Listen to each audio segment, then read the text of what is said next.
Robot सास। शहर में रिश्तों की कमी और अपनों के प्यार की कमी लगभग हर घर में है।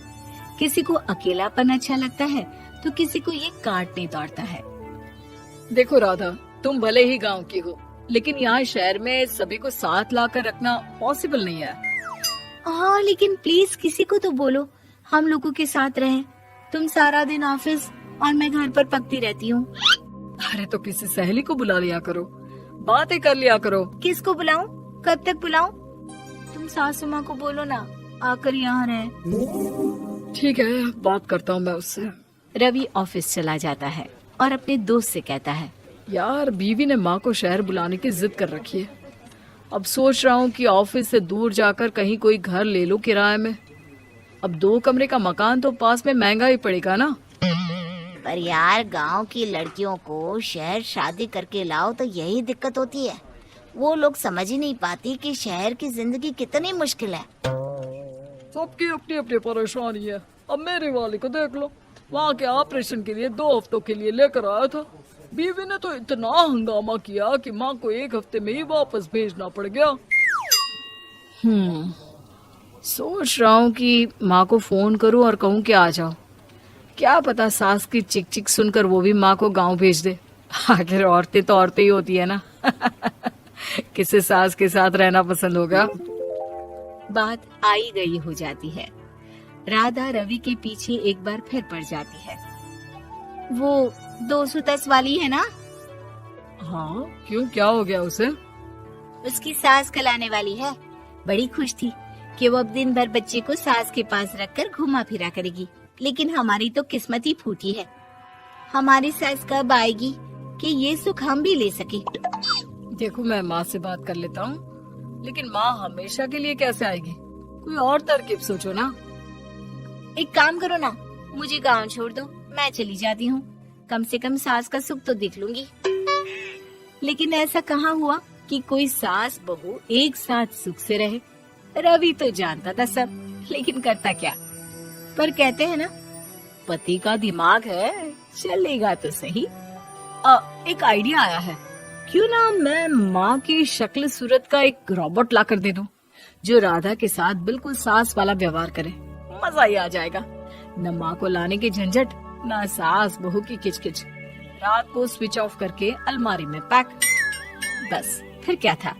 अगले दिन जैसे ही घर की घंटी बजती है और राधा दरवाजा खोलती है, साथ में खड़ा होता है रवि और साथ में होती है रवि की माँ यानी कि राधा की सास। माँ जी, मुझे तो मेरी आंख पर विश्वास नहीं हो रहा। कितना अच्छा सरप्राइज है। हाँ, आइए माँ, आइए। मुझे भी अच्छा लग रहा है। मैं भी खुश हूँ, मैं भी खुश हूँ, मैं भी खुश हूँ। दरअसल रोबोट सास की बैटरी ढीली होने के कारण वो एक वाक्य को रिपीट करने लगती है।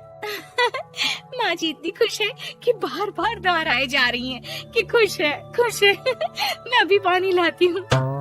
राधा पानी लाने जाती है कि पीछे से रवि सास की बैटरी टाइट कर देता है और ऑर्डर का प्रोग्रामिंग ऑन कर देता है। पानी लाओ, चाय लाओ, खाना लाओ, मेरे बाल झाड़ो, मेरे कपड़े धो, मेरी चप्पल कहाँ है, लेकर आओ। अरे ठीक है माँ जी, सब ला रही हूँ। मैं जानती हूँ रवि आपको प्रोग्रामिंग करके लाए ना कि आप मुझे तंग कर दे और मैं आपको जाने को बोल दूँ। नहीं माँ जी, इस बार मैंने भी कमर कस रखी है। अरे प्रोग्रामिंग कैसी लैंग्वेज यूज कर रही हो? माँ का रोबोट थोड़ी ना है जो मैं प्रोग्रामिंग करूँगा। अरे मजाक कर रही हूँ।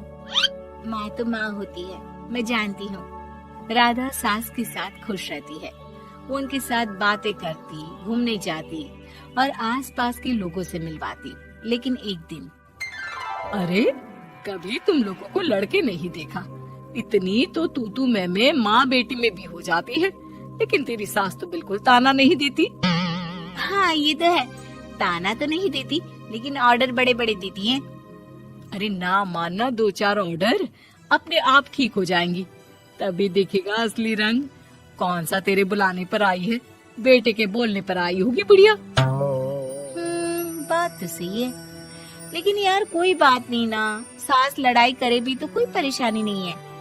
कितना ख्याल भी तो रखती है। ये तो है, लेकिन तेरी सास तो बिल्कुल नहीं लड़ती, ये कैसे? खैर मुझे क्या। पड़ोसन तो चली जाती है, लेकिन राधा के मन में सवाल छोड़ जाती है कि ये सास सास है भी कि नहीं। रात में राधा रवि से कहती है, मैं ना माँ जी के पैर दबा कर आती हूँ। अरे लेकिन वो तो मैंने अलग कर दिया है। क्या क्या कैसे कहा? नहीं, मेरा मतलब कहाँ कभी माँ का पैर गांव में रहा करता था, तो मैंने काट कर मतलब माँ को शहर ले आया ना। Okay okay. रवि चैन की सांस लेता है कि चलो कुछ तो बहाना मिला, लेकिन कब तक। रवि रोज माँ के पैर दबाने के बहाने रॉबर्ट को कमरे में ले आता और डिसमेंटल करके रख देता। एक रोज, मैं आज माँ जी की कोई बात नहीं मानूंगी, देखती हूँ कैसे नहीं लड़ती। अरे ऐसी भी सास किस काम की जो खटर पटर ना करे। सास का डिमांड मोड ऑन होता है। खाना दे दो, पानी दे दो, नाश्ता चाहिए। लाई माँ जी। मैं ना देने वाली खाना पानी। लेकिन समय बीतता जाता है, दोपहर और फिर शाम और फिर रात। बहू सास को कुछ नहीं देती, लेकिन रॉबर्ट सास कुछ नहीं कहती। रात को जब रवि घर आता है, राधा रो रही होती है। अरे क्या हो गया? तुम्हारी माँ ने मुझसे लड़ाई की, खूब खरी खोटी सुनाई। मैंने तो आज सुबह से खाना भी नहीं खाया है। रवि समझ जाता है कि राधा झूठ बोल रही है, क्योंकि खरी खोटी वाली प्रोग्रामिंग तो उसने की ही नहीं थी। मैं माँ से बात करता हूँ, तुम परेशान मत हो। रवि रॉबर्ट माँ को लेकर कमरे में चला जाता है। वो उसे डिसमेंटल करके रख ही रहा होता है कि राधा, चलकर देखती हूँ माँ जी कहीं रवि को मेरे खिलाफ भड़का तो नहीं रही है। वो जैसे ही कमरे के अंदर जाती है, डर जाती है। सास के पुर्जे पुर्जे अलग थे। रवि, ये क्या है? ये माँ रॉबर्ट थी, तुमने ऐसा क्यों किया रवि? कुछ नहीं राधा, मैंने जितना अपने दोस्तों से सुना था कि शादी के बाद वैसे तो सब ठीक रहता है, लेकिन जब माँ और बीवी लड़ते हैं तो पति का बुरा हाल कर देते हैं। और मैं ना सुकून से रहना चाहता था, बस इसलिए।